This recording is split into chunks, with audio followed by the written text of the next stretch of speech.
గ్రంథం 10వ అధ్యాయం మొదటి నుంచి. షేబా దేశపు రాణి యెహోవా నామమును గూర్చి సొలొమోనునకు కలిగిన కీర్తిని గూర్చి విని గూఢార్థము గల మాటల చేత అతన్ని శోధించుటకై వచ్చెను. ఆమె గొప్ప పరివారముతో గంధవర్గమును విస్తారమైన బంగారమును రత్నములను ఒంటె మీద ఎక్కించుకొని యెరూషలేమునకు వచ్చెను. సొలొమోను దర్శనం చేసి తనకు తోచిన దానిని అంతటిని బట్టి అతనితో మాట్లాడగా ఆమె వేసిన ప్రశ్నలన్నిటికీ సొలొమోను ప్రత్యుత్తరం చెప్పారు. రాజునకు మరుగైనది ఏదీ లేనందున ఆమె ప్రశ్న వేసిన వాటన్నిటి భావం చెప్పాను. తర్వాత మత్తయి సువార్త 12వ అధ్యాయం 42వ వచనం చదువుతున్నా. మత్తయి సువార్త 12వ అధ్యాయం 42వ వచనం. విమర్శ సమయమున దక్షిణ దేశపు రాణి ఈ తరము వారితో నిలబడి వారి మీద నేరస్థాపన చేయను. ఆమె సొలొమోను జ్ఞానం వింటకు భూమి అంతంలో నుండి వచ్చెను. ఇదిగో సొలొమోను కంటే గొప్పవాడు ఇక్కడ ఉన్నాడు. తలలోంచి చిన్న ప్రార్థన చేసుకుందామా. స్తోత్రార్హుడా, పూజార్హుడా, మహోన్నతుడా, సర్వోన్నతుడా, కారణభూతుడైన దేవా, కాలం మీ కుమారుడు మా ప్రభు అయిన యేసుక్రీస్తు నామం ద్వారా నిష్ప్రయోజకులమైన మేము మీ సన్నిధానమునకు వచ్చి మీకే స్తుతులు, స్తోత్రములు, నమస్కారములు చెల్లించుకుంటున్నాం. పాపులమైన ఆములను మీరు ప్రేమించి రక్షించి నీ ప్రియమైన బిడ్డలుగా, నీ సొత్తుగా, నీ స్వాస్థ్యంగా చేసుకున్నారు. ప్రభువానికి స్తోత్రములు. మీ అరచేతుల్లో మమ్మల్ని చెక్కుకుని ఉన్నారు. మీ చేతి నీడలో దాచుకుని ఉన్నారు. నీ రొమ్ము చాటున మమ్మల్ని ఆనుకొని చేస్తున్నారు. నీ కనుగుడ్డులాగా కాపాడుతున్నారు. భుజాల మీద మోస్తుంటున్నారు. ప్రభువానికి స్తోత్రములు. మాకు రక్షణ భాగ్యం ఇచ్చారు. మాకు పాపక్షమాపణ ఇచ్చారు. పరలోక రాజ్య వారసత్వం ఇచ్చారు. ప్రభువానికి స్తోత్రములు. మా రక్షణకై నీ ముద్దు కుమారుని ఇచ్చారు. ప్రభువానికి స్తోత్రములు. మీ పరిశుద్ధాత్మతో మమ్మల్ని ముద్రించుకున్నారు. ప్రభువానికి స్తోత్రములు. నీ జీవవాక్యం మా సొంత భాషలో మా చేతికి ఇచ్చారు. ప్రభువానికి స్తోత్రములు. ఇలాగ సంఘ సహవాసం ఇచ్చి నీ వాక్యాన్ని మాకు నేర్పిస్తూ మమ్మల్ని బలపరుస్తున్నారు. ప్రభువానికి స్తోత్రములు. పరలోక సంబంధమైన ప్రతి ఆశీర్వాదం దయచేస్తారు. ప్రభువానికి స్తోత్రములు. అంత మాత్రమే కాదు, ఈ లోకంలో ఇంతవరకు మమ్మల్ని సజీవుల లెక్కలో చేర్చి ప్రాణప్రాప్తి దయచేసి ఉదయకాలం నీ పాద సన్నిధి భాగ్యం దయచేసిన దేవానికి స్తోత్రములు. ప్రియ ప్రభా, ఇక్కడున్న సంఘాన్ని బట్టి నీకు స్తోత్రములు తండ్రి. మేము ప్రార్థించి నిరీక్షించిన రీతిగా మరి ఇక్కడికి మమ్మల్ని తీసుకుని వచ్చి ఈ సంఘంలో నాయన ఇలాగూ మమ్మల్ని చేయించినందులకై నీకు స్తోత్రములు చెల్లించుకుంటున్నాం. ఇక్కడుండి నిలిచి పని చేయించిన నీ దాసుని కొరకు, ఆయన కుటుంబం కొరకు ప్రార్థన చేస్తుంటున్నాం. ఇక్కడ సంఘంలో ఉన్న ప్రతి బిడ్డ కొరకు ప్రార్థన చేస్తున్నాం. ఈ గ్రామ ప్రజలందరి కొరకు ప్రార్థన చేస్తుంటున్నాం. వారిని, వారి కుటుంబాలను, వారి భర్తలను, వారి సంతానాన్ని మీరు దీవించండి. వారి వ్యాపారాలను దీవించండి. వారి పొలాలను దీవించండి. త్రాగునీరు, సాగునీరు కావలసిన సమృద్ధిగా వారికి దయచేయండి. అంతకంటే విశేషంగా ప్రభా, ఈ గ్రామస్తులందరూ ప్రభు అయిన యేసుక్రీస్తును తెలుసుకొని ఆయనందు విశ్వాసం ఉంచి రక్షణ పొందే గొప్ప ఆశీర్వాదం వారు పొందుకునేలాగున సహాయం చేయండి తండ్రి. ఆయా ప్రాంతాల నుంచి చేరి వచ్చిన ప్రతి బిడ్డను బట్టి నీకు స్తోత్రాలు. వారిని, వారి కుటుంబాలను ఆశీర్వదించండి ప్రభా తండ్రి. ఇప్పుడే చదువుకున్న వాక్య భాగాన్ని బట్టి నీకు స్తోత్రాలు. నేను మాట్లాడితే కేవలం నిష్ప్రయోజనం తండ్రి. నీ సిలువ చాటున మరుగుపరచండి. నీ మెల్లని స్వరం నా ద్వారా వినిపింపచేయండి. ఇప్పటి వరకు నీ దాసురాలు శాంతమ్మ గారిని నాయన మీరు నిలబెట్టి మా గమనానికి తీసుకుని వచ్చిన అమూల్యమైన మా వాక్కులను బట్టి నీకు ఎంతగానో స్తోత్రాలు చెల్లించుకుంటున్నాం. నీ బిడ్డని ఇంకా ఆశీర్వదించి ప్రభా బలపరిచి తన భావి జీవితంలో ఇంకా బలమైన సాధనంగా వాడుకుందని వేడుకుంటున్నాం ప్రభా. మీకే స్తుతులు, స్తోత్రములు, నమస్కారములు చెల్లించుకుంటూ మీ దయగల హస్తాలకే మమ్మల్ని మేము సమర్పించుకుంటూ మా ప్రభువును, మా రక్షకుడైన యేసుక్రీస్తు అతి శ్రేష్టమైన నామమున మీకు స్తుతులు చెల్లించి ప్రార్థన చేసి వేడుకొంచున్నాం తండ్రి. ఆమెన్. మొట్టమొదటిగా ప్రభు నన్ను మీ మధ్యకు తీసుకుని వచ్చి ఈరోజు మీతో కూడా సహవాసం చేయటానికి, మరి వాక్య పరిచర్య చేయటానికి మరి ప్రభు ఇచ్చిన గొప్ప భాగ్యాన్ని బట్టి ప్రభుని ఎంతగానో స్తుతిస్తుంటున్నాను. మరి ఇక్కడున్న సంఘం సోదరులు శ్రీనివాసరావు గారు, మరి సంఘస్థులు నన్ను ప్రేమించి మీ మధ్యకు నన్ను ఆహ్వానించినందులకై మీ అందరికీ నా ప్రేమ వందనాలు తెలియజేస్తుంటున్నాను. మీ అందరితో కూడా కలిసి ఈ విధంగా ఈ రోజంతా మీతో సహవాసం చేయటానికి, మీ మధ్య వాక్యం పంచుకోవడానికి నాకు చాలా సంతోషంగా ఉంది. కొంతమందిని నేను ఎరుగుదును, అందరినీ ఎరగను, కానీ కొంతమంది సోదరులను వారిని మరొకసారి చూచే భాగ్యం దేవుడు నాకు ఇచ్చాడు.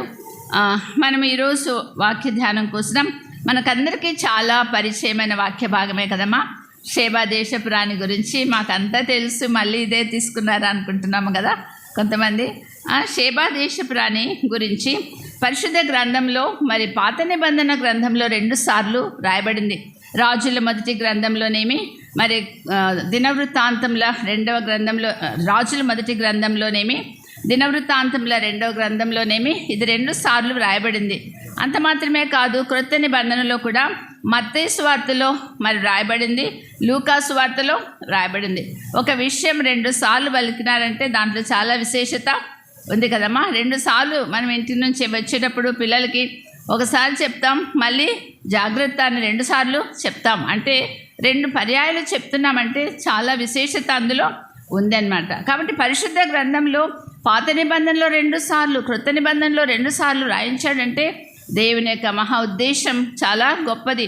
ఇందులో చాలా నేర్చుకోవాల్సిన పాఠాలు మనకున్నాయి. ఈ షేబా దేశపు రాణి క్రీస్తు పుట్టక ముందు 900 సంవత్సరాల ముందే ఆమె పుట్టింది. అంటే క్రీస్తుకు ముందు 900 సంవత్సరాలు, ఇప్పుడు ఎన్ని సంవత్సరాలైనాయి? క్రీస్తు శకం 2024 సంవత్సరంలో ఉన్నాం కదా.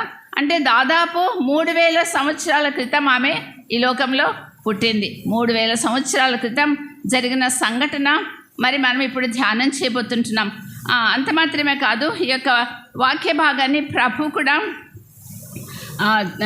ఆమెను గురించి ఏమని ప్రవచించాడంటే, రేపు మన మీద ఆమె నేరారోపణ చేయబోతుందంట. ఆమెను విమర్శ సమయమున పరలోకపు గేట్స్ దగ్గర నిలబడి మన మీద ఆమె నేరారోపణ చేయబోవటం చూస్తున్నామని ప్రభువే ఆమెను గురించి ప్రవచించాడు. ఇదిగో షేబా దేశపు రాణి రేపు నిలబడబోతుంది, పరలోకపు గేట్స్ దగ్గర నిలబడి మనందరి మీద, ఈ తరము వారి మీద ఆమె నేరారోపణ చేయబోతుందంట.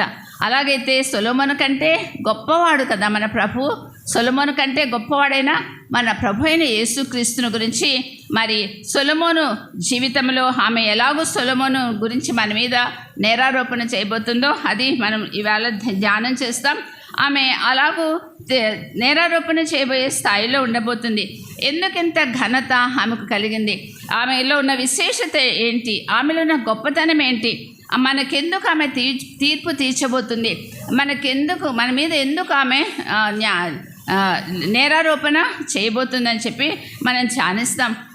మనలాంటి స్త్రీ, షేబా దేశపు రాణి కూడా మనలాంటి స్త్రీ. ఆమెకు కుటుంబం, భర్త, పిల్లలు, సంసారం ఇవన్నీ ఉన్నాయి, మరి బాధ్యతలు ఎన్నో ఉన్నాయి. అలాంటి సమయంలో మనం అనుకుంటాం, స్త్రీలమైన మనకు ఇవన్నీ జ్ఞానం ఎందుకు, ఈ దేవుడు ఎందుకు, ఇవన్నీ ఎందుకు మనకు?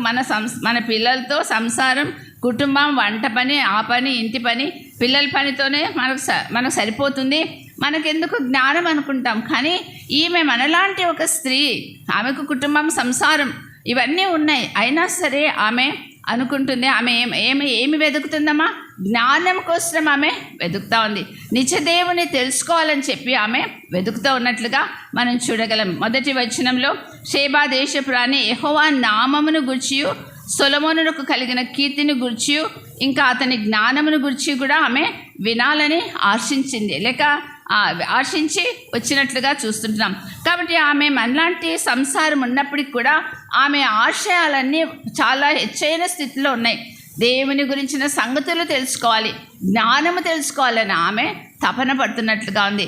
అంత మాత్రమే కాదు, ఆమె ఒక రాణి, ఒక దేశానికి ఆమె రాణి. సౌత్ అరేబియాలో ఒక దేశం ఉంది, చాలా సంపన్నమైన దేశం, రిచ్ అండ్ వెల్దీ కంట్రీ. దాని పేరు షేబా. ఆ దేశానికి ఆమె రాణిగా ఉంటుంది. అలాగైతే రాణికి ఎంత పని ఉంటుంది కదమ్మా. ఒక రాజ్యం, ప్రజలు, పరిపాలన, మరి శత్రువులను గురించిన భయం, ఎన్నో విషయాలు ఆమె బాధ్యత కలిగి ఉంది రాణి కాబట్టి. కానీ అవన్నిటికంటే కూడా అవన్నీ కలిగి ఉండి కూడా ఆమె వెదుగుతుంది జ్ఞానం కోసం, ఆమె వెదుగుతుంది దేవుని కోసం అని చెప్పి ఇక్కడ మనం చూస్తుంటాం. కాబట్టి అంత మాత్రమే కాదు, ఆమె ఒక రాణి కదా, మరి రాజ్య భవనంలో మంచి ఊదారంగు వస్త్రాలు లేక సన్నపు నార వస్త్రాలు, మిగిలిన వెలగల వస్త్రాలు ధరించి మరి సుఖభోగాలతో ఆ యొక్క రాజ్యభవనంలో ఆమె జీవించి ఉండవచ్చు. కానీ అట్లా కూడా ఆమె ఇష్టపడట్లేదు. ఆమె ఏంటి వెతుకుతుంది? జ్ఞానం వెతుకుతుంది. ఆమె ఏం వెతుకుతుంది? దేవునే వెతుకుతూ ఉంది. కాబట్టి ప్రియ సోదరులారా, ఆమె జీవితం మరి ఎంత అంటే ఆమె తపనంతా దేవునే తెలుసుకోవాలని, ఆమె తపనంతా జ్ఞానం తెలుసుకోవాలని, జ్ఞానం ఎక్కడ దొరుకుతుందో తెలుసుకోవాలని ఆమె వెతుకుతూ ఉంది. జ్ఞానం కోసం, దేవుని కోసం, గొప్ప విషయాలేందు ఆమెకు వాంఛ ఉన్నట్లుగా చూస్తుంటున్నాం. తర్వాత వెండిని, దాచబడిన ధనాన్ని వెతుకుతామే, అలాగూ ఆమె జ్ఞానం కోసం వెతుకుతూ ఉంది అని ఇక్కడ మనం చూస్తున్నాం. ఆమె తల నిండా ఎన్నో ప్రశ్నలు ఉన్నాయి, ఆమె రాజ్యంలో ఎన్నో సమస్యలు ఉన్నాయి, ఇవన్నీ పరిష్కారం కావాలి, నాకు ఎవరు పరిష్కారం చేస్తారు అని చెప్పి ఆమె తపన. అందుకే ఆమె దేవుని వైపు, జ్ఞానం వైపు చూస్తూ ఉంది. ఈ సమస్యలు ఎవరు తీరుస్తారు, ఈ ప్రశ్నలకు జవాబులు ఎవరిస్తారు అని చెప్పి ఆమె ఇలాగూ జ్ఞానం కోసం వెతుకుతున్నట్లుగా మనం చూస్తున్నాం. ఇలాంటి సమయంలో ఏం జరిగిందంటే 10వ అధ్యాయం 1వ వచనం, ఇలా ఆమె ఆలోచనలు కలిగి లేకపోతే దేవుని కోసం, జ్ఞానం కోసం ఆమె తపిస్తూ ఉన్న దినాల్లో ఏం జరిగిందంటే, ఇలాంటి పరిస్థితుల్లో రాజైన సొలొమోను యొక్క కీర్తిని గురించి, ఆయన జ్ఞానమును గురించి, ఆయన సేవించుచున్న దేవుని గురించిన సంగతులు దేశాల్లో చెప్పుకుంటున్నారంట. దేశాల్లో వినబడుతుంటున్నాయి ఆయన యొక్క జ్ఞానం. 1వ వచనం, షేబా దేశపు రాణి యెహోవా నామమును గూర్చియు సొలొమోనును కలిగిన కీర్తిని గూర్చి విని గూఢార్థము గల మాటల చేత అతన్ని శోధించుటకై వచ్చాను అని చెప్పి చూస్తున్నాం. కాబట్టి సొలొమోను అనే రాజు సంగతి మరి దేశాల్లో చెప్పుకుంటున్నారు. అబ్బో, ఆయన కీర్తి చాలా గొప్పది, ఆయన జ్ఞానం చాలా గొప్పది, ఆయన దేవుడు, ఆయన సేవించుచున్న దేవుడు చాలా గొప్పవాడన్న సంగతులు ప్రపంచమంతటా దేశాల్లో చెప్పుకుంటుండగా మరి యెరూషలేముకు 2000 మైళ్ళ దూరంలో ఉన్న షేబా దేశంలో కూడా ఈ మాటలు వినబడినాయంట. వినబడుతున్నాయి. ఏమని చెప్పుకుంటున్నారు? ఆయన కీర్తిని గురించి, ఆయన జ్ఞానాన్ని గురించి, ఆయన దేశంలో ఉన్న శాంతి సమాధానాలను గురించి, ఇతర దేశాలతో ఆయన బాంధవ్యాలు, సమాధానం గురించి ఇవన్నీ చెప్పుకుంటుంటే ఆ మాటలు ఎవరు విన్నారమ్మా? షేబా దేశపు రాణి వినింది కదా. ఇప్పుడే మనం విన్నాం, మన సహోదరి చెప్పిన, నేను ఆ మెసేజ్ వింటూ ఉంటే అంత నాకు అవసరమైన మెసేజ్ చెప్పారు శాంత సిస్టర్ అని అనుకున్నా. అంతే వినాలని కదా. లుదియా ఏం చేసిందమ్మా? పౌలు, ఆమె దైవభక్తి గల స్త్రీ, పౌలు మాటలు ఎంతో మరి శ్రద్ధగా ఆమె వినినట్లుగా మనం చూస్తాం కదా. ఆమె దైవభక్తి గల స్త్రీ, పౌలు చెప్పే మాటలు వినుచుండెను, ఆయన చెప్పిన మాటల యందు లక్ష్యముంచెను అని చెప్పి. కాబట్టి ఈమె ఆయన సొలొమోను గురించిన సంగతులు ఆమె వింటా ఉంది. ఆయనను గురించి ఆమె అనుకుంది నాకున్న ఎన్నో సమస్యలు ఇప్పుడు నేను సొలొమోను రాజు దగ్గర పోతే తీరుతాయి, నాకున్న ఈ ప్రశ్నలు ఎన్నో ఉన్నాయి, ఆ ప్రశ్నలకు అన్నిటికీ సొలొమోను రాజు దగ్గర పోతే నాకు జవాబు దొరుకుతుందని చెప్పి ఆమె అనుకుంటా ఉంది. ఇంత జ్ఞానం ఇచ్చిన సొలొమోను సేవించే దేవుడు ఎవరో అని చెప్పి ఆమె ఆలోచన చేస్తుంది. కాబట్టి ఆమె విని మరి లక్ష్యం ఉంచినట్లుగా ఇక్కడ చూస్తున్నాం. అక్కడ లుదియా ఏం చేసిందమ్మా? పౌలు చెప్పిన మాటలు వినింది, తర్వాత ఆ మాటలను విడిచిపెట్టిందా? ఆ మాటలేంది ఆమె లక్ష్యం ఉంచింది. ఇక్కడ కూడా షేబా దేశపు రాణి చేసినది అందరూ చెప్పుకుంటున్నారు, అందరు చెప్పుకొని వదిలేస్తున్నారేమో, కానీ ఈమె అలాగూ వదిలేసింది కాదు. ఆ మాటలు విన్న తర్వాత నా సమస్యలకు పరిష్కారం ఇప్పుడు దొరకబోతుంది. జ్ఞానము కలిగిన రాజు, దేవుని సేవించే రాజు ఒకడున్నాడట అన్న సంగతులు విని ఆమె లక్ష్యం ఉంచినట్లుగా మనం చూస్తుంటాం. రేపు ఆమె మన మీద నేరారోపణ చెబుతుంది. సొలొమోను జ్ఞానం మరి గురించి విన్నప్పుడు నేను భూమి అంతముల నుంచి వచ్చాను, కానీ సొలొమోను కంటే గొప్పవాడు ఉన్నాడు. ఇక్కడ మన ప్రభు అయిన యేసుక్రీస్తు. మనకున్న ఆశ ఎక్కడుంది? దేవుని మాటలు వినాలన్న తృష్ణ మనకుందా? దేవుని వాక్యం విని వాటిని విడిచిపెడుతున్నామా? వాటి మీద లక్ష్యం మనం ఉంచుతున్నామా? కాబట్టి ప్రియ సోదరి, ఆ యొక్క షేబా దేశపురాణి ఆయన మాటలు విని ఆ మాటలందు లక్ష్యం ఉంచినట్లుగా మనం ఇక్కడ గ్రహించగలం. ఆయన మామూలు సొలొమోను రాజు ఈ లోక రీతిగా ఆయన రాజు, అంత మాత్రమే. ఈ లోక రాజ్యాల మీద ఆయన రాజు, కానీ మన ప్రభు అయిన యేసుక్రీస్తు ఏంటమ్మా? ఆయన రాజులకు రాజు, ప్రభులకు ప్రభు, దేవాది దేవుడు అంటున్నాడు. అల్ఫా ఓమేగా ఆయనే, ఆది అంతం ఆయనే, మొదటివాడు కడపటివాడు ఆయనే. అటువంటి గొప్ప దేవుడు మన ప్రభు. సర్వ సంపదలు కూడా ఆయన ఏందే గుప్తమై ఉన్నవి అని చెప్పి వ్రాయబడింది. ఆయనే జ్ఞానం. మరి సామెతల గ్రంథం 1వ అధ్యాయంలో జ్ఞానము అనే మాట అనేక సార్లు చూస్తాం. ఆ జ్ఞానం ఏంటంటే అలంకార భాషలో మన ప్రభు అయిన యేసుక్రీస్తే, దేవాది దేవుడు. ఆయనను గురించిన సంగతులు 20వ వచనంలో, జ్ఞానము వీధులలో 1వ అధ్యాయం 20వ వచనం, జ్ఞానము వీధులలో కేకలు వేయుచున్నది, సంత వీధులలో బిగ్గరగా పలుకుచున్నది, గొప్ప సందడి గల స్థలములలో ప్రకటన చేయుచున్నది. కాబట్టి ఇంతగా జ్ఞానము ప్రకటింపబడతా ఉంది. ప్రభువైన యేసుక్రీస్తుని గురించిన సువార్త మారుమ్రోగుతూ ఉంది వీధులలో, మరి టీవీల ద్వారా, మరి కరపత్రికల ద్వారా, మరి ఇలా మీటింగ్స్ పెట్టడం ద్వారా అనేక రీతులుగా యేసుక్రీస్తుని గురించిన సంగతులు మారుమ్రోగుతున్నాయి. కానీ 23వ వచనంలో 22వ వచనంలో, అపహాసకులారా మీరెన్నాళ్ళు అపహాసం చేయుచు ఆనందింతురు, బుద్ధిహీనులారా మీరెన్నాళ్ళు జ్ఞానమును అసహించుకొందురు. దేవుని సంగతులు, జ్ఞానము, ప్రభు అయిన యేసుక్రీస్తును గురించిన సంగతులు మారు మ్రోగుతుంటుండగా అనేకులు ఎలా ఉన్నారమ్మా? అపహసిస్తుంటున్నారు. అనేకులు ఎలా ఉంటున్నారు? బుద్ధిహీనులుగా ఉంటున్నారు. ఆ జ్ఞానాన్ని అసహ్యించుకుంటున్నారు. దేవుని గురించిన సంగతులు వినటానికి అసహ్యపడుతుంటున్నారు అని చెప్పి ఇక్కడ చూస్తున్నాం. తర్వాత 25వ వచనంలో, నేను చెప్పిన బోధ ఏమీ మీరు వినక త్రోసివేసితిరి, నేను గద్దింపగా లోబడక పోతుంది. కానీ లూదియా అని ఆమె ఏం చేసిందమ్మా?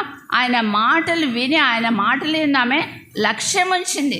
కానీ ఈనాడు ప్రజానీకం, లోకం, ప్రజలు, దేవుని బిడ్డలు సహా అనేక మంది దేవుని సన్నిధికి వచ్చి వాక్యం వినడానికి ఇష్టపడట్లేదు. ఆయా పనులు పెట్టుకుంటున్నారు. దేవుని వాక్యం కొరకు వాళ్ళు తపన అనేది లేదు, ఆశ అనేది లేదు, దేవుని మాటలు వినాలని లేదు. కానీ షేబా దేశపురాణి ఆమె సొలొమోను జ్ఞానమును, ఆయన వాక్కులను వినటానికి భూమి అంతంలో నుండి 2000 మైళ్ళ దూరం నుంచి ఆమె బయలుదేరి వచ్చినట్లుగా చూస్తున్నాం. కానీ ఈనాడు ప్రజలు ఆయన బోధను త్రోసివేస్తుంటున్నారు, మరి ఆయన బోధకు లోబడక ఉంటున్నారు. 30వ వచనంలో, నా ఆలోచన విననొల్లక పోయింది. దేవుడు చెప్పే మాటలు, దేవుడిచ్చే ఆలోచనలు, దేవుడు చూపించే దారి అవి విననొల్లక పోతుంటున్నారు అని చెప్పి రాయబడుతున్నది. కాబట్టి ప్రియ సోదరులారా, షేబా దేశపురాణి మొట్టమొదట ఏం చేసిందమ్మా?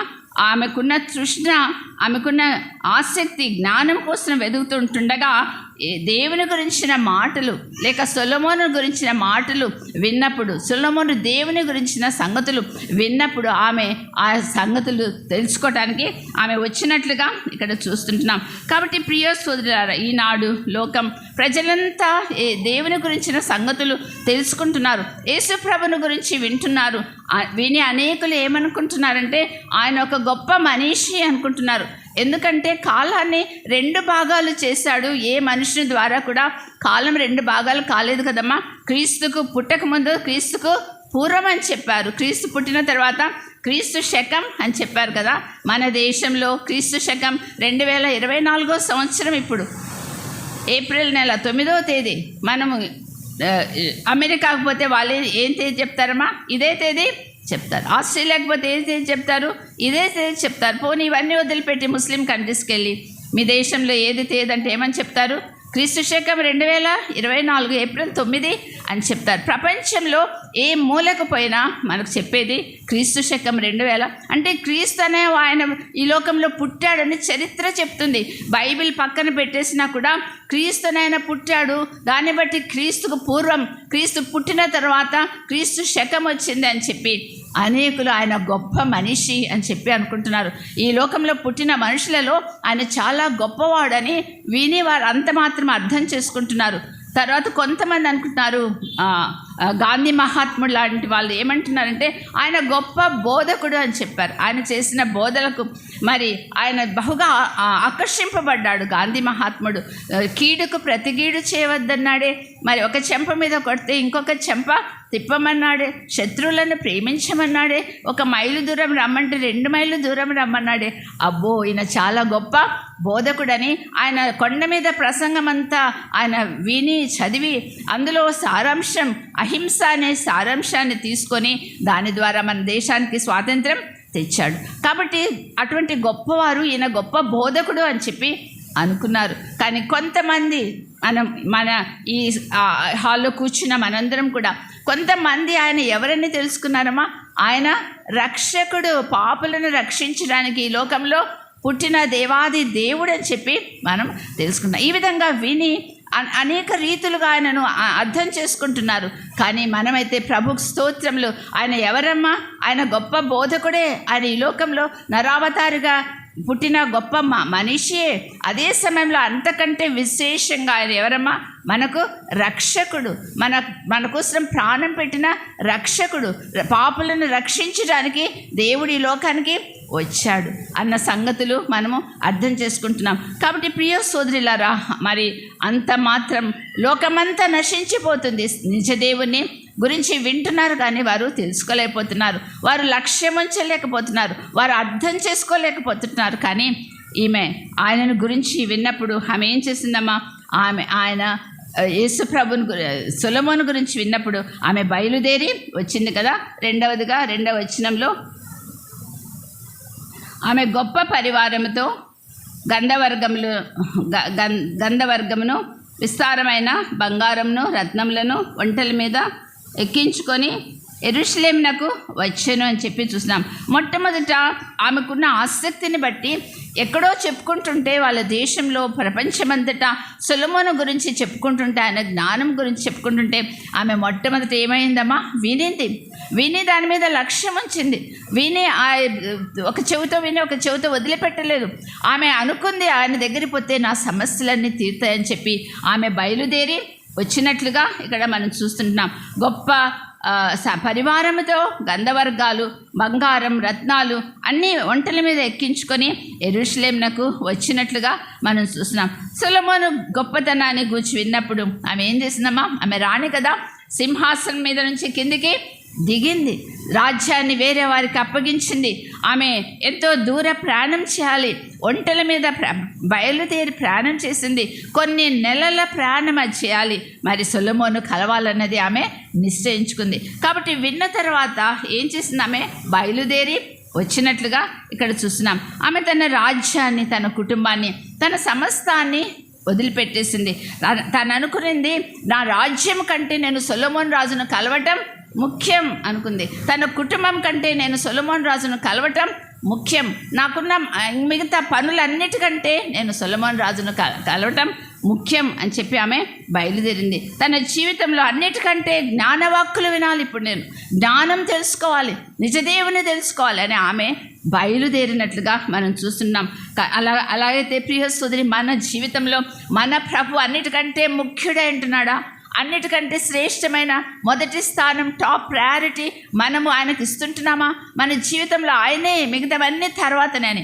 ఆమె సొలొమోనును చూడటానికి, సొలొమోను వాక్కులు వినటానికి రాజ్యాన్ని వదిలిపెట్టింది, కుటుంబాన్ని వదిలిపెట్టింది, తనకున్న అన్ని పనులు సమస్తాన్ని వదిలిపెట్టింది. తనకు ఒకటే గురి, ఏంటమ్మా? నేను వెళ్ళి సొలొమోను రాజునే కలవాలి, ఆయన జ్ఞాన వాక్కులు వినాలి, ఆయన దేవుడెవరో నేను తెలుసుకోవాలి అన్న తపన అనుకుందా.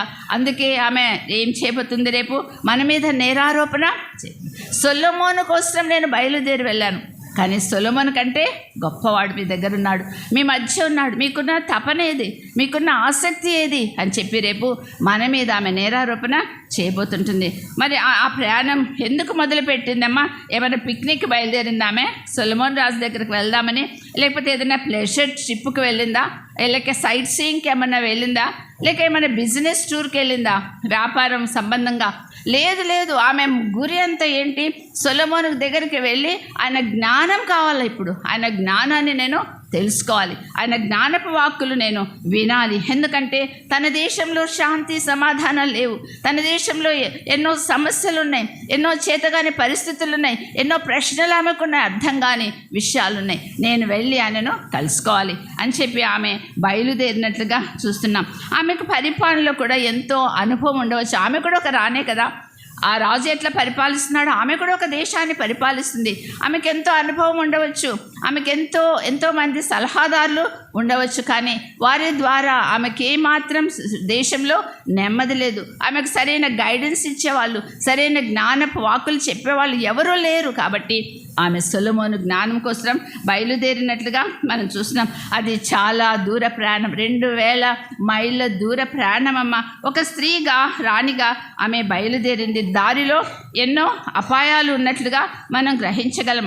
ఇసుక తుఫానులు, ఎడారి ప్రయాణం, మరి అడవి క్రూర జంతువులు, తర్వాత దొంగలు, ఇటువంటి ప్రయాణం ఆమె చేయవలసింది. కానీ ఆమె బయలుదేరింది. అవన్నీ లెక్క పెట్టలేదు ఆమె గురి ఏంటమ్మా? నేను వెళ్ళి సొలొమోన్ని కలవాలి.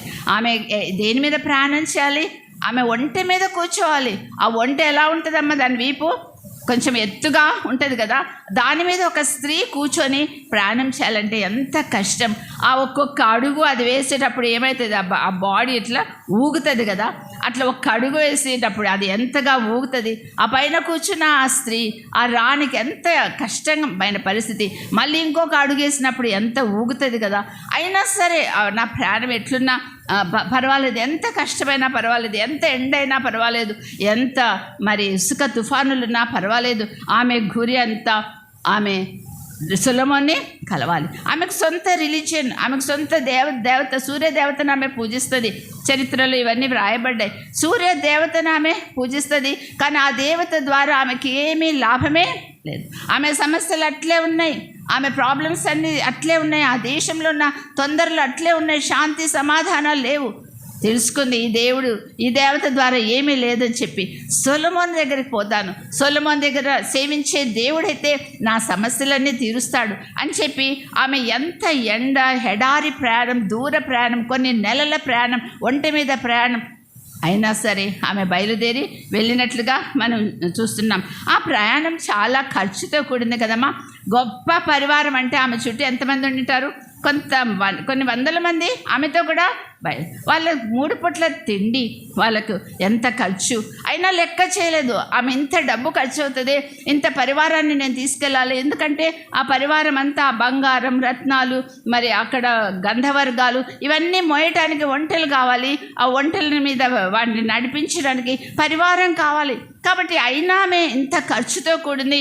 ఏం లేకపోతే ఇట్లే సముదాయించుకుందాం ఇట్లనే అనుకోలేదు. ఆమె ఏం చేసింది? ఎంత ఖర్చు అయినా పర్వాలేదు, నేను సొలొమోను రాజుని కలవాలి, నా సమస్యలన్నీ చెప్పుకోవాలి అనే గొప్ప పరివారం ఆమె ఖర్చుతో కూడింది. అయినా బయలుదేరింది. మనం ఎన్నిసార్లు అమ్మ ఖర్చు అని మానేస్తాం కదా.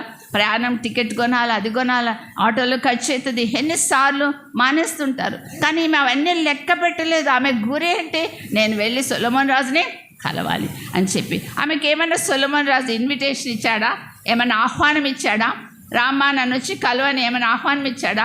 ఏ ఆహ్వానమో లేదు ఆమెకు. అయినా బయలుదేరింది. మన ప్రభు సొలొమోను కంటే గొప్పవాడు. మనకి ఎన్ని విధాల ఆహ్వానం ఇచ్చాడమ్మా. రండి, ప్రయాసపడి భారము మోసుకొనిచున్న సమస్తమైన వారలారా నా యుద్ధకు రండి అని చెప్పి పిలుస్తున్నాడు. నేను మీకు విశ్రాంతి ఇస్తానని చెప్పి ఆయన చెప్తుంటున్నాడు. మరి దప్పికొనిన వారలారా రండి అని చెప్తున్నాడు. ఆయనే జీవజలమై ఉన్న దేవుడు అంటున్నాడు. రండి, మన వివాదము తీర్చుకుందాం. మీ పాపాలు రక్తం వలె ఎర్రనివైనా వాటిని హిమములాగా తెల్లగా చేసి ఎన్ని ఇన్విటేషన్స్ ఇస్తున్నాడు మన ప్రియ ప్రభు. భూదిగంత నివాసులారా నా వైపు చూచి రక్షణ పొందండి. ఎన్ని విధాలుగా ఆయన మనల్ని పిలుస్తున్నాడు. భూలోకాన్ని, ప్రపంచాన్ని, మానవులను ఎన్ని విధాలుగా ఆయన పిలుస్తున్నాడు. ఆమెకు సొలొమోను దగ్గర నుంచి ఒక్క ఇన్విటేషన్ కూడా రాలేదు. అయినా ఆమె బయలుదేరింది. మన ప్రభు ఎంతగా పిలుస్తున్నాడు. ఆయన రమ్మంటున్నాడు, ఈల వేసి పిలుస్తుంటున్నాడు, ఆయన రమ్మని పిలుస్తుంటున్నాడు. కానీ మానవాళి దేవుని వైపు చూడటానికి కానీ ఆయన దగ్గరికి రావటానికి కానీ ఇష్టపడట్లేదు. కానీ ఈమె బయలుదేరి వెళ్ళినట్లుగా మరి చూస్తున్నాం. ఈ ప్రయాణం గురించి ఎన్నో ఆటంకాలు ఉండొచ్చు కదమ్మా. వాళ్ళ తల్లిదండ్రులు, వారి ఇంటి వారు, ఎందుకమ్మా ఒక స్త్రీవి నువ్వు ఎందుకు ఆ ప్రయాణం, అంత దూర ప్రయాణం ఎందుకమ్మా అని అడ్డగించే ఉంటారు కదా. మనల్ని కూడా అడ్డగిస్తారు. ఇట్లాంటి ప్రయాణం నన్నే అడ్డగిస్తుంటారు. నేను సేవకి వెళ్తుంటే, ఈ వయసులో నీకు ఎందుకు ఇంత దూరం ప్రయాణాలు చేస్తుంటావు, ఇదంటే దగ్గర నిజామాబాద్ అనుకోండి, దూరం వెళ్ళి రావాల్సి వచ్చినప్పుడు అంటుంటారు. అట్లా ఆమెను కూడా అనిండవచ్చు, ఎందుకు ఇంత దూర ప్రయాణం నువ్వు చేస్తున్నావు, 2000 మైళ్ళు ఒంటె మీద, ఇంత ఖర్చు, రాజ్యాన్ని వదిలిపెట్టి, కుటుంబాన్ని వదిలిపెట్టి, వేటికి తలవగా లేదా. ఆమె గురి అంతా ఏంటి, నేను సొలొమోను కలవాలి. అందుకే ఆమె అంటుంది, నేను సొలొమోనును కలవటానికి, ఈ లోక రాజును కలవటానికి నేను మరి భూమి అంతంలో నుండి వచ్చాను. ఆ వచనం చదువుదాం. మత్తయి సువార్త 12వ అధ్యాయం 42వ వచనం. విమర్శ సమయమున దక్షిణ దేశపు రాణి ఈ తరము వారితో నిలబడి వారి మీద నేరస్థాపన చేయను. ఆమె సొలొమోను జ్ఞానము వినుటకు భూమి అంతంలో నుండి వచ్చెను, ఇదిగో సొలొమోను కంటే గొప్పవాడు ఇక్కడ ఉన్నాడు అని చెప్పి ప్రభు ఆమెను గురించి మరి మాట్లాడుతున్నాడు, సాక్ష్యం ఇస్తున్నాడు, లేక ప్రవచిస్తుంటున్నాడు. కాబట్టి ప్రియ సోదరిలారా, ఆమె విన్న వెంటనే ఏం చేసిందమ్మా, ఆమె వచ్చినట్లుగా మనం చూస్తున్నాం. తర్వాత ఏమి కనుగొంది ఆమె, మూడవ వచనంలో చూడండి, అక్కడికి వచ్చింది కదా. ఆమె ఏమి కనుగొనింది, ఆమె వేసిన ప్రశ్నలన్నిటికీ సొలొమోను ప్రత్యుత్తరం చెప్పెను. రాజునకు మరుగైనది ఏదియు లేనందున ఆమె ప్రశ్న వేసిన వాటన్నిటి భావము చెప్పెను. అది ఆమె కనుగొంది. ఆమె దగ్గరికి వచ్చి చూసిన తర్వాత ఆమె అనుకుంటుంది, రాజుకు అసలు మరుగైంది ఏది, అన్ని ప్రశ్నలు అడిగింది, ఎన్ని సమస్యలు ఉన్నాయో అవన్నీ చెప్పుకుంది, అన్నిటికీ జవాబు ఇచ్చాడు, అన్నిటికీ తను ప్రాబ్లమ్స్ అన్నిటికీ సవరణ ఎట్లా చేయాలో చెప్తున్నాడు. ఆమె అంటుంది, ఇప్పుడు ఆయనకు మరుగైనది ఏదియో లేదని తెలుసుకుంది. అంటే ఇంత విన్నది కొంత మట్టుకే, కానీ వచ్చి చూసిన తర్వాత ఆమె అనుభవపూర్వకంగా ఏమంటుంది, ఇప్పుడమ్మా ఆయనకు మరుగైంది, ఆయనకు అన్నీ తెలుసు, సర్వజ్ఞాని ఆయన, ఏ జ్ఞానవంతుడు, ఆయనకు తెలియదంటూ ఏమీ లేదు అని చెప్పి ఆమె తెలుసుకున్నట్లుగా మనం చూస్తున్నాం. అలాగైతే ప్రియ సోదరి, మనం ప్రభుని ఎంతగా తెలుసుకున్నాం. ప్రభు నమ్మి ఎన్ని సంవత్సరాలైందమ్మా, 1 సంవత్సరమా, 2 సంవత్సరాలా, 5 సంవత్సరాలా, 10 సంవత్సరాలా? నేనైతే 50 సంవత్సరాల పైన, 50-60 సంవత్సరాల పైన అయింది నేను ప్రభుని నమ్ముకొని. కానీ నేను ఎంత తెలుసుకున్నా, అసలు ప్రభువుని ఎంత అనుభవిస్తున్నా, ఎంత లోతుగా తెలుసుకున్నా, ఆయన హృదయాన్ని నేను ఎంత తెలుసుకున్నా. ఈమె వచ్చి చూసిన తర్వాత ఏమంటుంది, ఈయనకు మరుగైంది ఏదీ లేదు. ఇంకా క్రింద వచనంలో ఏమని రాయబడిందమ్మా, నేను చూడక మునుపు, 7వ వచనం, నేను వచ్చి కన్నులారా చూడక మునుపు ఆ మాటలను నమ్మకి ఉంటిని, ఉన్నదానిలో సగమైనను నాతో చెప్పబడలేదని ఇప్పుడు నేను తెలుసుకొనుచున్నాను అని చెప్పి అంటా ఉంది. ఏమంటుంది, ఆయనకు మరుగైంది ఏదీ లేదు, నేను విన్న దాంట్లో సగము కూడా నాకు చెప్పబడలేదు, నేను చూచిన తర్వాత సగమైనను నాతో చెప్పబడలేదు అని చెప్పి ఆమె నేను ఇప్పుడు తెలుసుకుంటున్నాను అంటుంది. అలాగూ రాజును ఆమె వచ్చి చూసి అనుభవపూర్వకంగా తెలుసుకుంది. అలాగైతే మన ప్రియ ప్రభు సొలొమోను కంటే గొప్పవాడు మన ప్రియ ప్రభు. ఆయనను ఎంతగా మనం తెలుసుకున్నాం, ఎంత లోతుగా ఆయనను తెలుసుకున్నాం అనేది మనం ఇప్పుడు ప్రశ్న. ఎంతగా ఎన్ని ఏళ్ళైంది మనం ప్రభు నమ్ముకొని, ఎంత వాక్యం మనం తెలుసుకున్నాం, ఆయన హృదయాన్ని ఎంత తెలుసుకున్నాం, ఆయన మనస్సును మనం ఎంతగా అర్థం చేసుకోగలిగాం. పరిశుద్ధ గ్రంథంలో యోబు కదా అంటాడు, ఎన్ని శ్రమలు పొందాడు యోబు, దాదాపు 7 శ్రమలు పొందాడు. మొదటి 2 అధ్యాయాలు మనం చూసినట్లయితే ఆ యోబు అన్నాడు, అన్ని శ్రమల గుండా వెళ్తూ కూడా ఏమన్నాడు, నా విమోచకుడు సజీవుడని నేను ఎరుగుదును అంటున్నాడు. నాకు తెలుసు, ఇన్ని శ్రమల్లో నేను వచ్చినా కూడా ఆయన చనిపోయలేడు, ఆయన సజీవుడని నేను ఎరుగుదును. మనకు ఒక ప్రాబ్లం వచ్చిందంటే, మనమే యోబు లాంటి పరిస్థితిలో ఉన్నట్లయితే, ఒకవేళ 10 మంది పిల్లలను పోగొట్టుకున్న పరిస్థితి, ఆస్తి అంతా పోగొట్టుకున్న పరిస్థితి, పశువులు అంతా మొత్తం పోగొట్టుకున్న పరిస్థితి మనం ఎదుర్కొంటే మనం ఏం చేస్తున్నాం, నేను అసలు దేవుడు చూస్తున్నాడా, అసలు దేవుడు ఉన్నాడా, దేవుడు చచ్చిపోయాడా, ఏంటి అసలు నాకిన్ని బాధలు, 10 మంది పిల్లలను ఒక్కసారి తీసుకోవటమా, ఇదెక్కడా అని చెప్పి ఎంతగా అనేవాళ్ళము. కానీ యోబు ఒక్క మాట కూడా దేవునికి వ్యతిరేకంగా మాట్లాడలేదు. కానీ చివరిగా ఆయన ఏమంటున్నాడు 19వ అధ్యాయంలో, నా విమోచకుడు సజీవుడని నేను ఎరుగుదును. ఆయన ఎంత నన్ను శోధించిన తర్వాత నేను వెళ్ళే మార్గం కూడా ఆయనకు తెలుసు. నన్ను శోధించిన తర్వాత నేను సువర్ణంలాగా మారుతానని చెప్పాడు. ఆయన విమోచకుడు సజీవుడని నాకు తెలుసు, నేను వెళ్ళే మార్గం ఆయనకు తెలుసు అని నాకు తెలుసు అని చెప్పి అంటున్నాడు. యోబు తన జీవితంలో ప్రభుని ఎంతగా అర్థం చేసుకున్నాడు, ఎంతగా అంగీకరిస్తున్నాడు, ఆయన మనసును ఎంతగా తెలుసుకున్నాడు. మనం ఎంత మటుకు తెలుసుకున్నామమ్మా? ఈమె వచ్చి చూసి అన్నీ చూసిన తర్వాత అనుభవపూర్వకంగా ఆయనకు మరుగైంది అసలు ఏది లేదు. నేను చూసిన తర్వాత నేను విన్న దాంట్లో సగం కూడా నాకు చెప్పబడలేదు అని చెప్పి ఇప్పుడు నేను తెలుసుకుంటున్నానని చెప్పి అంటుంది. పౌలు అన్నాడు కదా, పౌలు మొట్టమొదటిగా ప్రభువును మరి కలుసుకున్నప్పుడు అపొస్తలుల కార్యాలు 9వ అధ్యాయం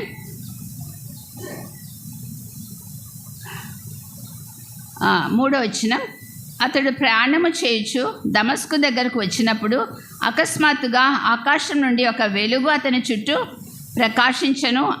అప్పుడు అతడు నేల మీద పడి, సౌలా సౌలా, నీవేళ నన్ను హింసించుచున్నావని తనతో ఒక స్వరం పలుకుట వినను. ఫస్ట్ టైం దేవుడు ఆయనను సంధించినప్పుడు మరి దమస్కు దగ్గరికి వచ్చినప్పటికీ ఆ రోడ్డు మీద ప్రభు ఆయనకు కనిపించినప్పుడు ఏం జరిగిందంటే, దగ్గరకు వచ్చినప్పుడు అకస్మాత్తుగా ఆకాశం నుండి ఒక వెలుగు అతని చుట్టూ ప్రకాశించను అని చెప్పి వ్రాయబడింది. అతడు ఏం చూశాడమ్మా?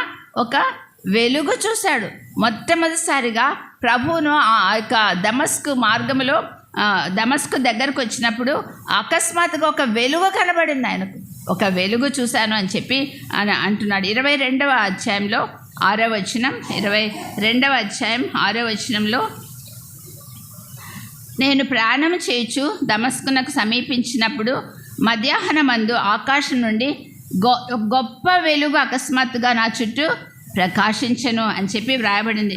ఇక్కడ తన గురించి సాక్ష్యం చెప్తూ ఉన్నాడు. అనేక మంది ప్రజల మధ్య నిలబడి పౌలు ఇప్పుడు ఏమని చెప్తున్నాడు? అప్పటికే ప్రభువును అనుభవించాడు, ప్రభువునందు విశ్వాసం ఉంచి రక్షణ పొంది ప్రభు కొరకు సేవ చేస్తూ ప్రభు కొరకు జీవిస్తున్న పౌలు ఏమంటున్నాడు? కొన్ని సంవత్సరాలు గడిచింది, అప్పుడు ఏమని సాక్ష్యం ఇస్తున్నాడు? నేను మధ్యాహ్నం ఆకాశం నుండి గొప్ప వెలుగు అకస్మాత్తుగా నా చుట్టూ. మొత్తం ఏం చూశాడు? వెలుగు చూశాడు అని రాయబడింది కదా. ఇప్పుడు కొంచెం అనుభవం వచ్చాక అది వెలుగు కాదు, అది ఏం వెలుగు? అది గొప్ప వెలుగు, అది సామాన్యమైన వెలుగు కాదు అని చెప్పి ఆయన గ్రహించాడు. అంటే ప్రభువును ఇంకా అంత దగ్గరగా ఆయన తెలుసుకున్నాడు. 26వ అధ్యాయంలో ఏమంటున్నాడు? 26వ అధ్యాయం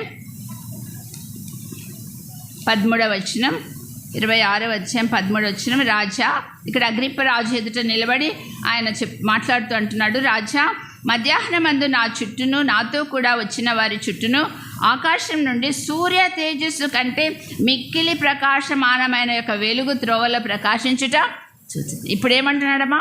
ఇంకా కొన్ని సంవత్సరాల అనుభవం ఎక్కువైంది, ప్రభుతో అనుభవం ఎక్కువ, ఎన్నో శ్రమలు పొందాడు పౌలు ప్రభు కోసం. అన్ని శ్రమలు పొంది ఇంకా ప్రభువును ఎక్కువ లోతుగా ఎరిగిన పౌలు ఇప్పుడు ఏమంటున్నాడు?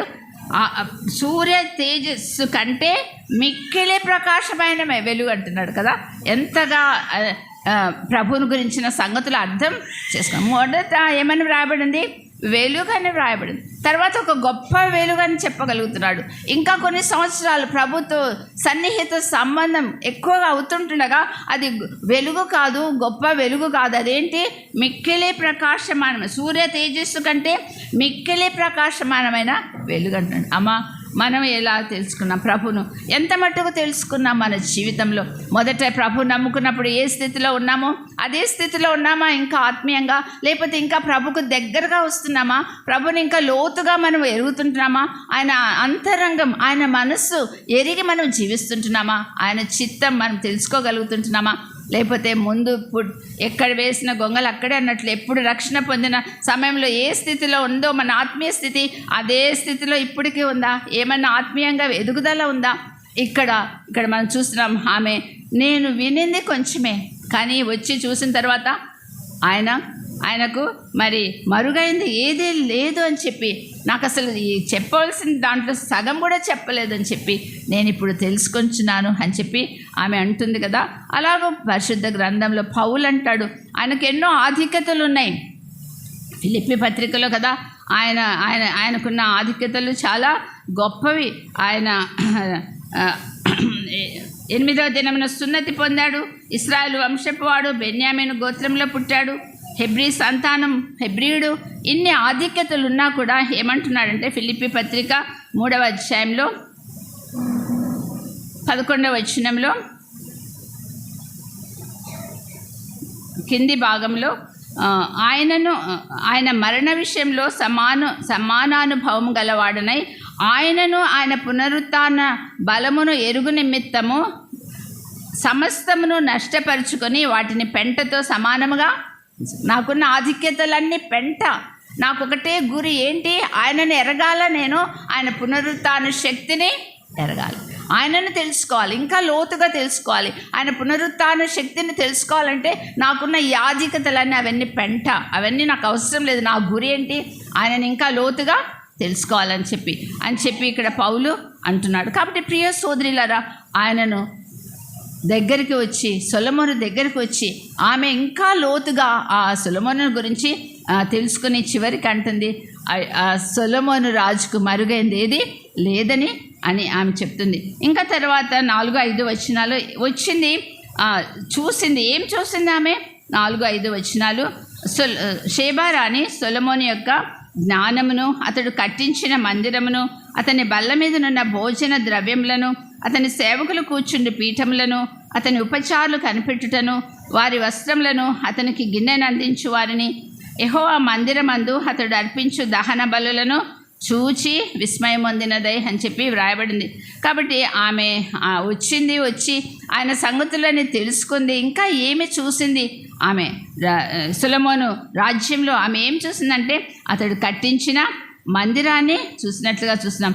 షేబా రాణి సొలొమోను యొక్క జ్ఞానమును, అతడు కట్టించిన మందిరమును చూసి విస్మయం పొందిందంట. విస్మయం పొందింది. ఇది ఇంత మందిరం, అసలు సొలొమోను కట్టించిన మందిరం చాలా గొప్ప మందిరం.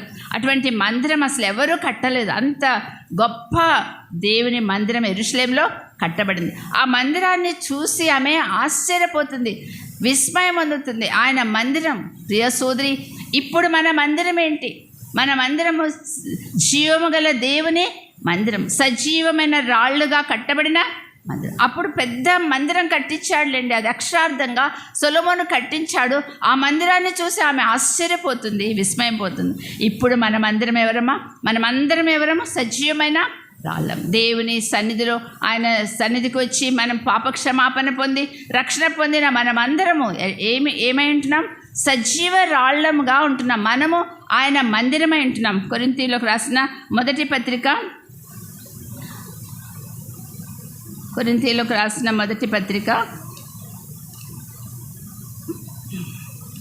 3వ అధ్యాయం 16వ వచనం, మీరు దేవుని ఆలయమై ఉన్నారనియు దేవుని ఆత్మ మీలో నివసించుచున్నాడనియు మీరు ఎరుగరా? ఎవడైనాను దేవుని ఆలయమును పాడు చేసిన ఎడల దేవుడు వానిని పాడు చేయును. దేవుని ఆలయం పరిశుద్ధమై ఉన్నది, మీరు ఆ ఆలయమై ఉన్నారు. మన ఆలయం ఏదమ్మా? మనమే ఆలయం. ఎక్కడ 2-3 ఆయన నామమున కూడతారో వారి మధ్యన ఆయన ఉంటానన్నాడు. కాబట్టి దేవుని బిడ్డలు సంఘంగా కూడుట, అది దేవుని మందిరం. మీరే దేవుని ఆలయం అని చెప్పి ఇక్కడ వ్రాయబడింది. ఈ బిల్డింగ్ కాదు, లేకపోతే సొలొమోను కట్టించిన అది బిల్డింగ్, ఆ యొక్క మందిరము మరి దేవాలయము, అది అక్షరార్థం. కానీ ఆత్మీయంగా కృత నిబంధనలో దేవుని బిడ్డలందరూ కూడుటే సంఘమే దేవుని ఆలయం అని చెప్పి వ్రాయబడింది. కాబట్టి మనమే దేవుని ఆలయం. లోకమంతా చూసినప్పుడు వారు మనల్ని చూసి ఆశ్చర్యపడుతున్నారా? వీరు ప్రత్యేకమైన ప్రజలు, వీరు దేవుడు, గొప్ప దేవుడు అని చెప్పి మనల్ని చూసి విస్మయం పొందుతున్నారా? ఆమె ఆ మందిరాన్ని చూసి విస్మయం పొందినట్లుగా మనం చూస్తున్నాం. మన ప్రభు సొలొమోను కంటే గొప్పవాడు. ఆయన రక్తం చేత కొనబడిన మనము, లేక కొనబడిన సంఘం ఇది అని చెప్పి మనం చూస్తున్నాం. దేవుడు ఆలయంలో నివసించుచున్నాడు. దేవుని ఆత్మ మనలో నివసించుచున్నాడు. కాబట్టి దేవుని ఆలయమును పాడు చేసిన దేవుడు వారిని సంఘం విషయంలో మన జాగ్రత్తగా ఉండాలి, సంఘాన్ని ప్రేమించాలి, సంఘానికి కట్టుబడి ఉండాలి. మన ద్వారా సంఘంలో ఏదైనా ప్రాబ్లం వచ్చినట్లయితే, మన ద్వారా సంఘానికి లేక దేవుని నామానికి అవమానం కలిగినట్లయితే దేవుడు వానిని పాడు చేయను. మన ద్వారా సంఘంలో గొడవలు వస్తున్నాయా, మన ద్వారా సంఘంలో తొందరలు కలుగుతున్నాయా, దేవుడు వానిని పాడు చేయను. సంఘం జోలికి పోవద్దు. మనం సంఘాన్ని ప్రేమిద్దాం, సంఘాన్ని వస్తాం. ఈమె వచ్చినట్టుగా సొలొమోను ఆలయంలోకి వచ్చినట్లుగా మనము దేవుని సన్నిధికి వద్దాం. ఆయన ఆ మందిరాన్ని లేక దేవుని నివాసాన్ని మనం ఘనపరుస్తాం, లేకపోతే ఆయన మనల్ని పాడు చేయను అని చెప్పి సంఘం జోలికి పోకుండా మనం జాగ్రత్త పడదాం. అలాగూ ఎందుకంటే మీరు ఆలయమై ఉన్నారు అని చెప్పి రాబడింది. ఇంకా ఆమె ఏమి చూసిందమ్మా, దేవుని మందిరాన్ని చూసింది. తర్వాత అతని బల్ల మీదనున్న భోజన ద్రవ్యములను చూసింది. అక్కడ రాజుకు అతని బల్ల మీద ఉన్న భోజన ద్రవ్యాలన్నీ చూసి ఆమె విస్మయం అందినట్లుగా చూస్తున్నాం. మన మందిరంలో, దేవుని మందిరంలో, జీవముగల దేవుని మందిరంలో మనకుండే ఆహార భోజన పదార్థాలు ఏంటమ్మా? దేవుని వాక్యమే కదా.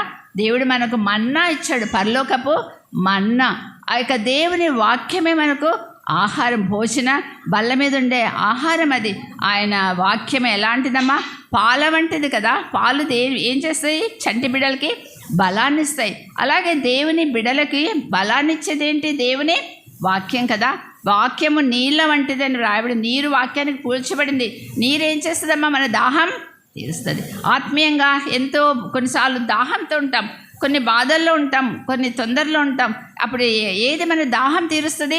దేవుని వాక్యం దాహం తీస్తుంది. దేవుని వాక్యం తేనె కంటే, జుంటి తేనె ధారల కంటే కూడా ఎంతో తీయని, అంటే ఎంత రుచికరమైనది.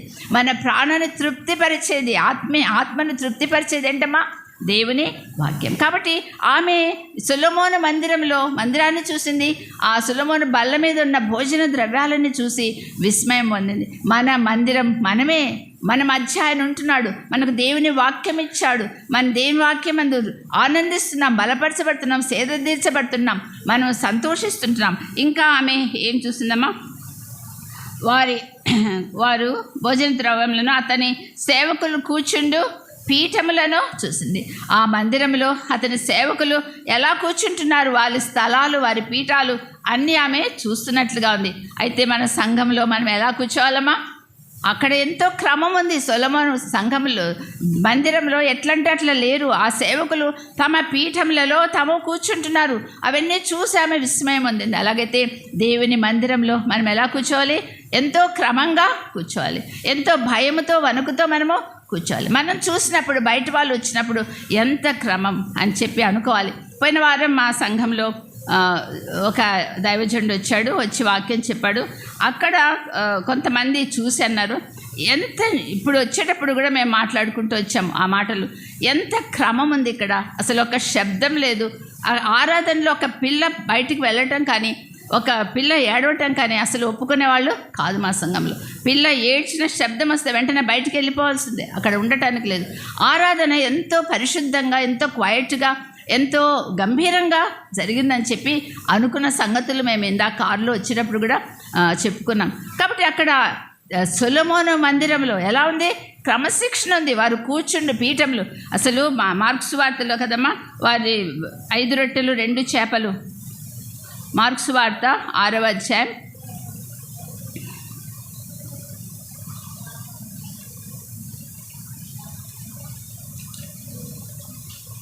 39వ వచనం. మీ వద్ద ఎన్ని రొట్టెలున్నవి పోయి చూడని వారితో చెప్పాను. వారు చూచి తెలుసుకొని 5 రొట్టెలను 2 చేపలను ఉన్నవంది. అప్పుడు ఆయన పచ్చిక మీద అందరూ పంక్తులుగా కూర్చుండవలనని వారికి ఆజ్ఞాపించాను. ఆహారం పంచాలంటే వాళ్ళు ఎలా కూర్చోవాలి? ఇష్టం వచ్చినట్టు కూర్చుంటే కుదరదు. ప్రభు ఏం చెప్పాడు? 5 రొట్టెలు 2 చేపలు వారిని విరిచి ఆశీర్వదించి వారందరినీ పంక్తులుగా కూర్చోబెట్టండి, తర్వాతనే వారికి రొట్టెలు ఇవ్వమని చెప్పి ఆయన చెప్తున్నాడు. కాబట్టి ఆహారం పంచాలంటే ముందు పంక్తులు కావాలి, పంక్తులుగా కూర్చోవాలి. దేవుని సన్నిధిలో దేవుని వాక్యం వినటానికి ఇక్కడ బాగానే కూర్చున్నారు, పర్వాలేదు. కానీ ఇంకా లైన్స్లో కూర్చోాలి, పంక్తులుగా. అది ఆర్డర్, అది క్రమం, అది దేవుడు కోరుతాడు. మనం ఎట్లా కూర్చున్నా దేవుని వాక్యం వింటాం, అది సరే, కానీ దేవుడు ఇష్టపడేది ఒక క్రమము. ఆయన ఇష్టపడే దేవుడే అంటున్నాడు. కాబట్టి ఆ యొక్క క్రమము కావాలి సంఘంలో. మనం చక్కగా వరుసల్లో కూర్చోవాలి. ముందు కొంతమంది, ఇట్లా వెనక్కి కొంతమంది, అట్లా కాదు. కానీ చక్కగా ఆమె చూసి ఆశ్చర్యపడినట్లుగా చూసిన వారు సేవకులు కూర్చుంటే పీఠములను, అతని ఉపచారులు కనిపెట్టుటను, ఉపచారులు చేసే పరిచర్య అంతా చూస్తూ ఉంది ఆమె. మన సంఘంలో నానా రకాల పరిచర్యలు చేసేవారు ఉంటున్నారు కదా. దేవుని పిల్లల మధ్య పరిచర్య, స్త్రీలకు, పురుషులకు, పిల్లలకు, యవనస్తులకు, అనేకులకు అనేక పరిచర్యలు ఉన్నాయి. ఆ పరిచర్యలు మనం ఎలా చేస్తున్నాం? ప్రభుకు ప్రీతికరంగా చేయవలసిన వారమే అంటున్నాం. అలాంటి పరిచర్య చేసే వాళ్ళని అందరినీ ఆమె చూస్తుంది. తర్వాత వారి వస్త్రములను, వారు ధరించిన వస్త్రములను ఆమె చూసి ఆశ్చర్యపోతుంది. సొలొమోను దేవాలయంలో వీళ్ళంతా ఎటువంటి వస్త్రాలు ధరించారు? మన సంఘంలో మనం ఎలాంటి వస్త్రాలు ధరించాలమ్మా అంటే పరిశుద్ధంగా, సింపుల్గా, ప్రతి ఆదివారం శుభ్రంగా దేవుని సన్నిధికి మనం రావాలి. అది భౌతికంగా కానీ ఆత్మీయంగా ఎన్నో వస్త్రాలు పరిశుద్ధ గ్రంథంలో ఉన్నాయి. స్తుతి వస్త్రం కావాలి కదా. స్తుతి వస్త్రం అంటే అలంకార భాషలో స్తుతి వస్త్రం అన్నాడు, కానీ స్తుతి చెల్లించడం, స్తుతించడం, ఆరాధించడం. తర్వాత ఉల్లాస వస్త్రం. దేవుని బిడ్డలు ఎలా ఉండాలి? ఉల్లాసంగా, సంతోషంగా ఉండాలి. రక్షణ వస్త్రం దేవుడు మనకు ఇచ్చాడు. రక్షించబడిన మనందరికీ మనం ఏం ధరించుకున్నాం? రక్షణ వస్త్రాలు ధరించుకున్నాం. నీతి అనే పైబట్ట మనలో చూడాలి. నీతి అనే పైబట్ట దేవుడు మన మీద వేశాడు. మనం పాపులము, అనీతిమంతులం, కానీ దేవుడిని నమ్ముకున్నప్పుడు మన పాపాన్ని కప్పివేసి నీతితో మనల్ని కప్పి వేశాడు. మన నీతే కనబడుతుంది, కానీ మన పాప జీవితం కనిపించట్లేదు. అలాగూ ఆయన తెల్లని వస్త్రాలు కదా. ఎక్కడ? ప్రకటన గ్రంథంలో తెల్లని వస్త్రాల గురించి మనం చదువుతాం. అలాగైతే తెల్లని వస్త్రాలు దేని గుర్తమ్మా? పరిశుద్ధతకు గుర్తు.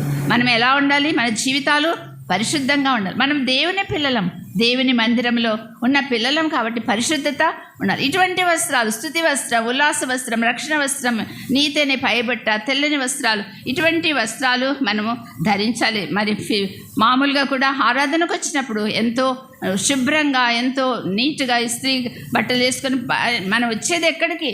సొలొమోను కంటే గొప్పవాని దగ్గరికి వస్తున్నాం, గొప్పవాడిని ఆరాధించడానికి వస్తున్నాం. పిచ్చి పిచ్చిగా రావటం కాదు. ఒక మర్యాదగా తగుమాత్రపు వస్త్రాలు వేసుకునే మర్యాదగా రావాల్సిన వారమే అంటున్నాం. కాబట్టి ఆమె వస్త్రాలు చూచి కూడా ఆమె మరి ఆశ్చర్యపోతున్నట్లుగా చూస్తుంటున్నాం. తర్వాత అతనికి గిన్నెను అందించు వారిని దేవుని మందిరమందు అతడు అర్పించు దహన బలం. గిన్నెను అందించు వారిని అంటే మన సంఘంలో దైవ సేవకులు, మరి పెద్దలు, మనకు ఆయా పరిచర్యలు ఆత్మీయంగా మనకి బల్ల ఆరాధన కానీ ఇంకా ఆయా విషయాల్లో మనకు సహాయం చేస్తుంటారు. వారందరినీ మనము మన సంఘాల్లో మనం చూస్తుంటున్నాం. యెహోవా మందిరమందు అతడు అర్పించు దహన బలులను చూచి విస్మయం. అక్కడ దహన బలులు అర్పిస్తున్నారు. మన సంఘంలో మనకు దహన బలి ఏదమ్మా? మన ప్రభు అయిన యేసుక్రీస్తే. ఆయన మరణించాడు మన కోసం, ఆయన చనిపోయి తిరిగి లేచాడు.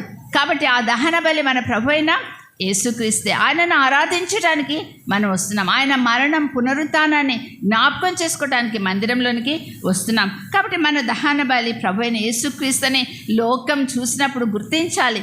వీరు ఆరాధించే దేవుడు వీరి కోసం చనిపోయాడు, వీరి కోసం బలి అయ్యాడు, వీరి కోసం తిరిగి ఆయన లేచినాడు. ఆ దేవుణ్ణి వీరు ఆరాధిస్తున్నారని సొలొమోను గురించి ఆమె ఎట్లా విస్మయం పొందిందో, లోకం ఇతరులు మనల్ని చూసినప్పుడు అలాగూ విస్మయము పొందవలసిన వారమే అంటున్నాం.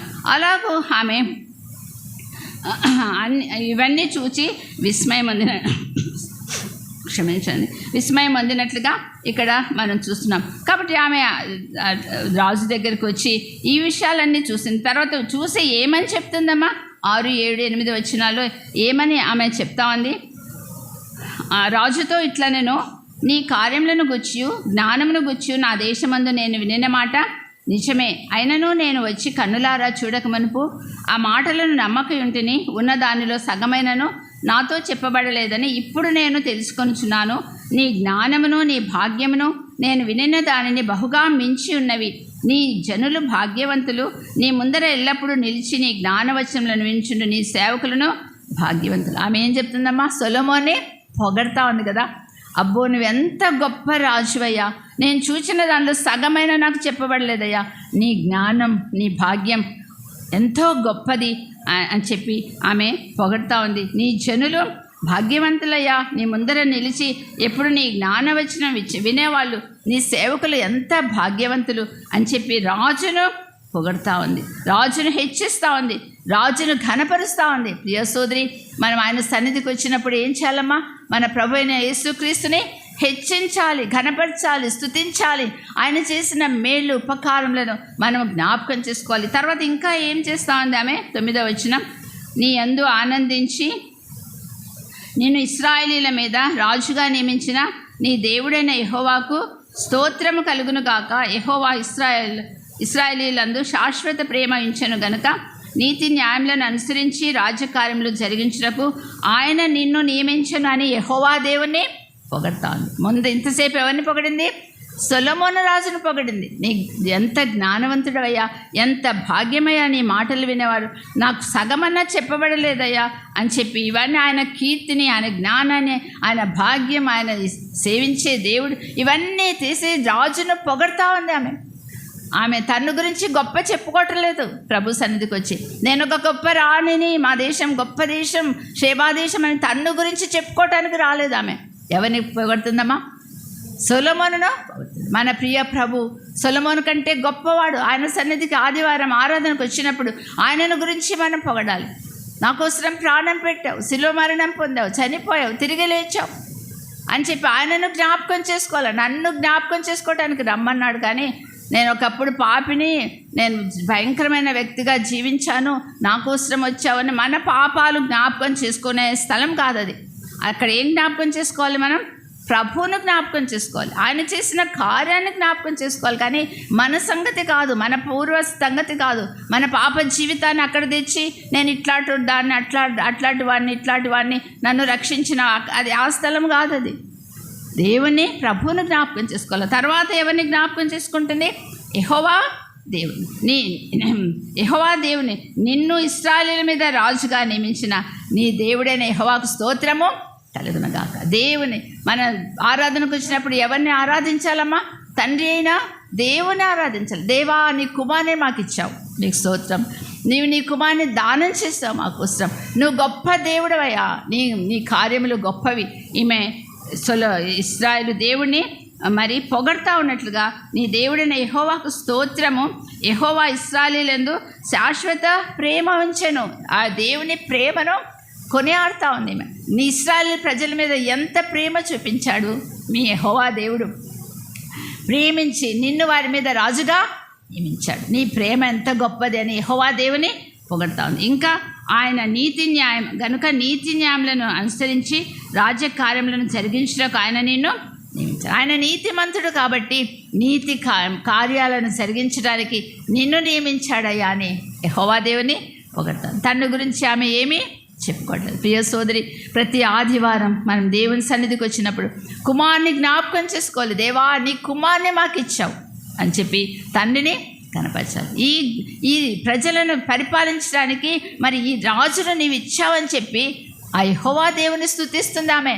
ఎవరు? షేబా దేశపురాణి. కాబట్టి ఆరాధనలో ప్రతి ఆదివారం ఆరాధనకు వచ్చినప్పుడు దేవుని ప్రభు అయిన యేసుక్రీస్తును జ్ఞాపకం చేసుకుంటూ ఆ కుమారుని మనకి ఇచ్చినందుకు తండ్రి అయిన దేవుని మనము ఆరాధించాలి, ఆయనను గొప్ప చేయాలి, ఆయనను మహిమపరచాలి. ఒకసారి అదే మన జీవితంలో చాలా ముఖ్యమైనది. ఒకసారి ఒక అబ్బాయి నీటిలో మునిగిపోతున్నాడంట. నీటిలో మునిగిపోతుంటే గట్టిగా కేక వేస్తున్నాడు. ఏమని? రక్షించండి, రక్షించండి, నేను మునిగిపోతున్నానని కేక వేస్తున్నాడంట. ఒక నదిలో, చెరువులో ఆ రోడ్డు పక్కన ఒక ఆయన పోతుంటే ఆ స్వరం విని పరిగెత్తుకుంటూ పోయి మునిగిపోయి అతన్ని పట్టుకొని బయట తీసి అక్కడ ఒడ్డు మీద నిలబెట్టాడు. ఇంతసేపు రక్షించండి అని కేక వేశాడు కదా, ఇప్పుడు ఏమని చెప్తున్నాడు? నీకు థ్యాంక్స్, నన్ను రక్షించినావు, నీకు కృతజ్ఞతలు, నేను చనిపోతుంటే నీళ్ళలో మునిగిపోతుంటే నన్ను బయటికి తీసినావు, నన్ను రక్షించినావు అయ్యా, నీకు థ్యాంక్స్ అని చెప్పాడంట. కొన్ని రోజులైనాక ఊర్లో అతను కనిపించాడంట, బజార్లో కనబడితే గుర్తుపట్టి అబ్బాయి, అయ్యా ఆ రోజు నేను మునిగిపోతుంటే నువ్వే కదా నన్ను రక్షించావంటే, నేనే రక్షించానని చెప్పి కాసేపు మాట్లాడుకొని ఒక కార్డు ఇచ్చాడంట. మా ఇంటికి రా బాబు నువ్వు అని చెప్పి. ఆ కార్డు పట్టుకొని ఈ పిల్లవాడు బయలుదేరాడు వాళ్ళ ఇంటికి. అక్కడ పోయి వెతుకుతున్నాడు. ఈ కార్డు చూపించి ఈ ఇల్లు ఎక్కడుంది, ఈ ఇల్లు ఎక్కడుందంటే అక్కడున్న వాళ్ళు ఆ కార్డు చూసారే, పిచ్చోడా నిన్ను రానిరా ఇంట్లోకి, నువ్వు వెళ్ళటానికి వీల్లేదు అని అన్నారంట. లేదు, ఆయన ఇచ్చాడు, నన్ను రమ్మన్నాడు, ఆయన ఇచ్చాడు ఈ కార్డు, రమ్మన్నాడు అంటే ఇంకా వాళ్ళు చూపించారంట. అదో ఫలానా చోట ఆ ఎదురు కనబడుతుంది ఆ బంగ్లా, ఆ చుట్టూ ప్రహరీ గోడ, ఆ తోట, అది ఆయన ఇల్లు అని చెప్పారంట. సరే ఆ కార్డు పట్టుకొని ఈ పిల్లవాడు వెళ్ళాడంట. వెళ్తే పెద్ద ఇల్లు, పెద్ద కాంపౌండ్, మంచి తోట. గేట్ మ్యాన్ వచ్చాడంట, ఆపేస్తాడంట. ఎక్కడికంటే లోపలికి పోవాలా సార్ దగ్గరికి అంటే ఆయన రానివ్వడు, నువ్వు వెళ్ళటానికి వీల్లేదన్నంట. ఆయన రమ్మన్నాడు, నా కార్డు ఇచ్చాడు, నా కార్డు ఇచ్చి రమ్మన్నాడు అని నన్ను పోనీయండి అని చెప్తే ఆ కార్డు చూసి వాళ్ళు పంపించారంట లోపలికి. పంపిస్తే లోపల ఉన్న అతను వచ్చి ఈ పిల్లోడిని చూసి వచ్చావా లోపలికి రా అని చెప్పి తీసుకెళ్తే ఆ ఇల్లు ఎంత గొప్ప ఇల్లుగా ఉందంట.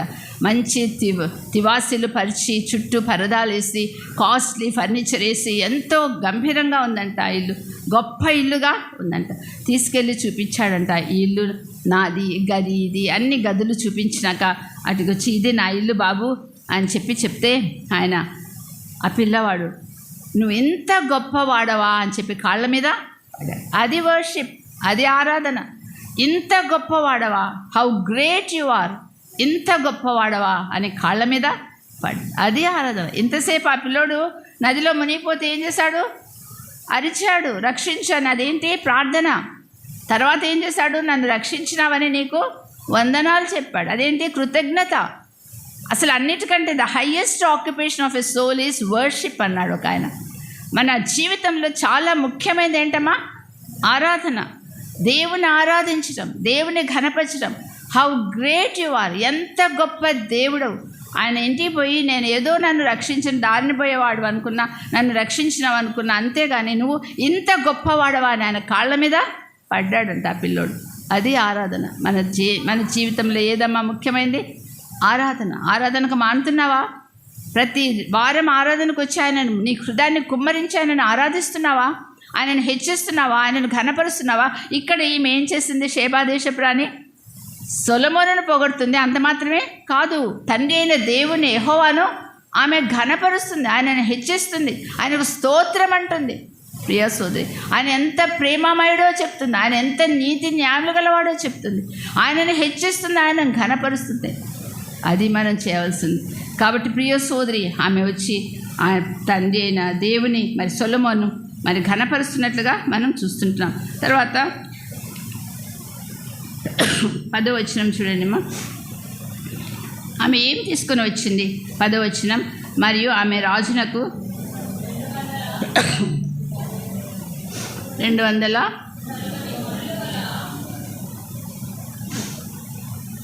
ఆమె రాజునకు 240 మనుగుల బంగారమును, బహు విస్తారమైన గంధవర్గమును, రత్నములను ఇచ్చెను అని చెప్పి చూస్తున్నాం. షేబా దేశపు రాణి రాజైన సొలొమోనుకు ఇచ్చిన